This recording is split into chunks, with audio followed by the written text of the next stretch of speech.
Okay, sorry guys.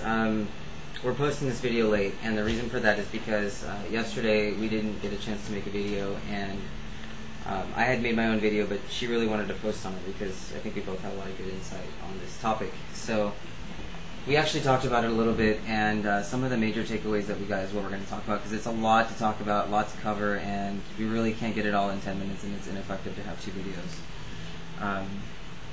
So we'll just go ahead and start, and we apologize if we get cut off at the end. Yeah, so mental transition.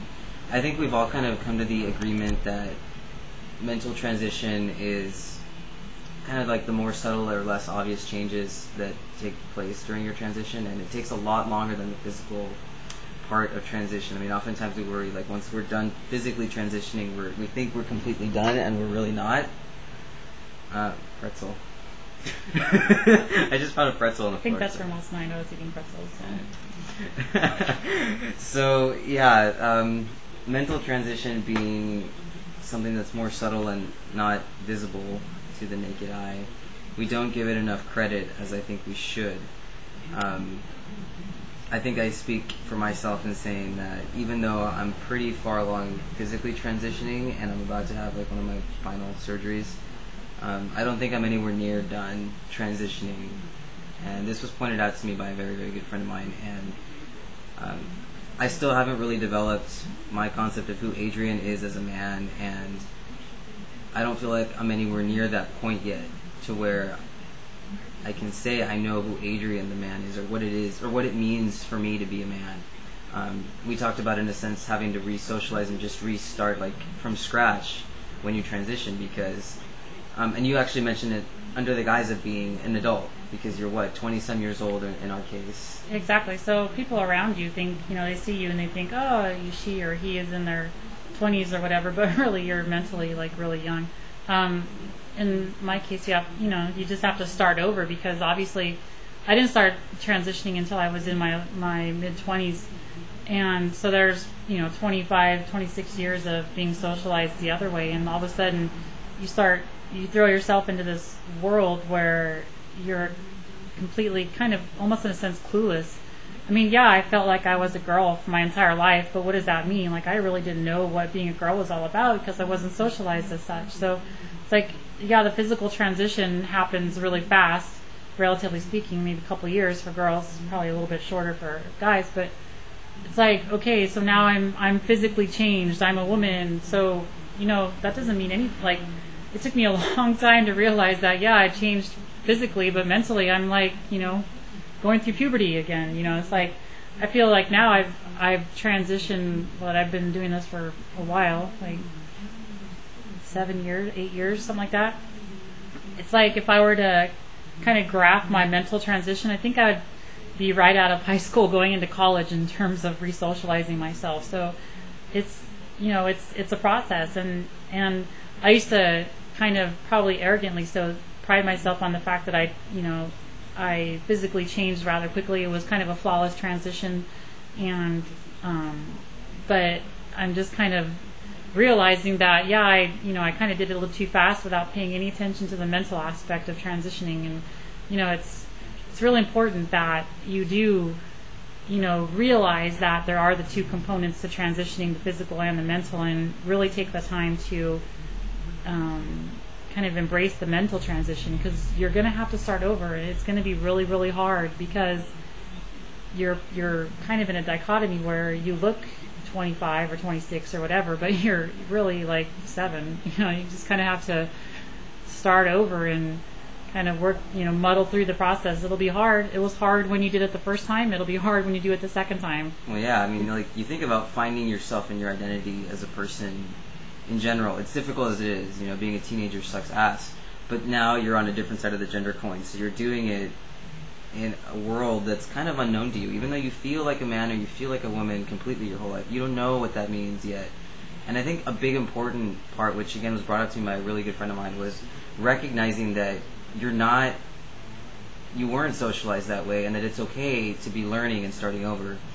I think a lot of us, I can speak for myself, that you go back to like the basic skills of emulating other people. For my case, men, and emulating people that I consider, men that I want to be like as an adult, and you start emulating. But I mean, I don't know. We talked about this too. Where you go through kind of like a hyper feminine or hyper masculine phase in the beginning parts of transition until you figure out kind of a happy medium between, the past whatever years of your life and the new person that you're giving birth to and you're developing as you grow into your new identity.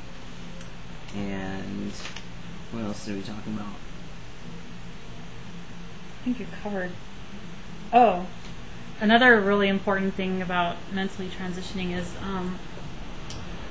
I think for one of the most important things about being a girl or female is that you have girlfriends, and not like girlfriends like you hook up with, but like your friends that are girls. Like, I didn't realize how vitally important it is to have your social network of girlfriends. I actually saw a doctor who helped me out, actually pointed this out to me, and I didn't even realize it. But he was like, yeah, you're going through this transition, you're physically changed, but who are your friends? And I said, well, I don't really have any friends. And he's like, well, it's kind of, don't you think that that's part of, almost like defining womanhood is by having a lot of, girlfriends? And I'm like, yeah, I didn't even think about that. So it's like I kind of let my guard down in a sense, and with the help of some medication, we won't go there.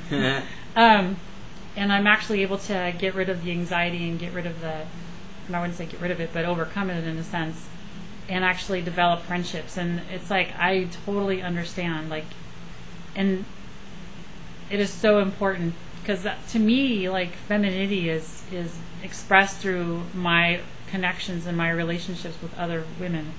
And at work, I have so many girl friends, and they actually cross a lot of different social circles. Like, none of my friends are really in the same clique, which is great because I get all these, perspectives, and it actually helps you kind of re-socialize in a sense, because you are getting these different perspectives from all of these females about how to act. Yeah, well, you're learning kind of like the little behaviors that, mannerisms. And you get to do it incognito, like no one gets to know that you're actually really watching them. In a sense. I think she hit on a key point, though, because friends are important, and not just for women, I think for men, too. And Tyler hit on this in his video. A lot of the things like male or whatever mannerisms that you learn comes from other biological or cisgendered people. So I think it's important for guys, too, to have your own circle of guy friends. And even my therapist brought this up to me when I was in therapy, that it's really important to be friends with people in the gender that you're transitioning into, because it helps a lot in the re-socializing process. And in general, it's just good to have a nice support system anyway. But I think that's it. Did we cover everything? I think we got everything. At least Hopefully, most of the takeaway points that we thought of. You guys are able to kind of, I think basically the most important thing is that it's okay to not know.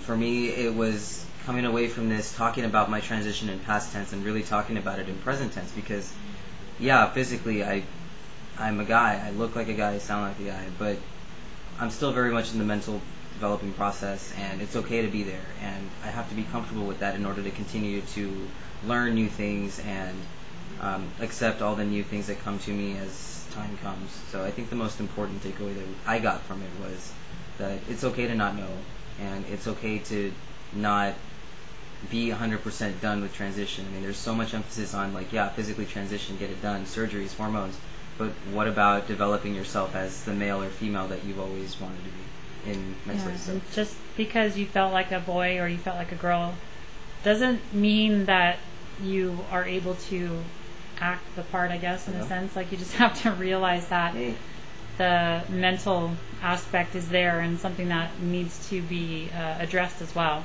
So just don't be like me and kind of rush to the physical and not really pay any attention to the mental. Oh, yeah. So, he wants to know about the are gonna go? Adrian's being rude right now, so I think that's all we wanted to talk about. So hopefully you guys got a lot out of this, and if not, you can always ask Adrian questions. We're going to go actually right now. Talk to you later. Bye.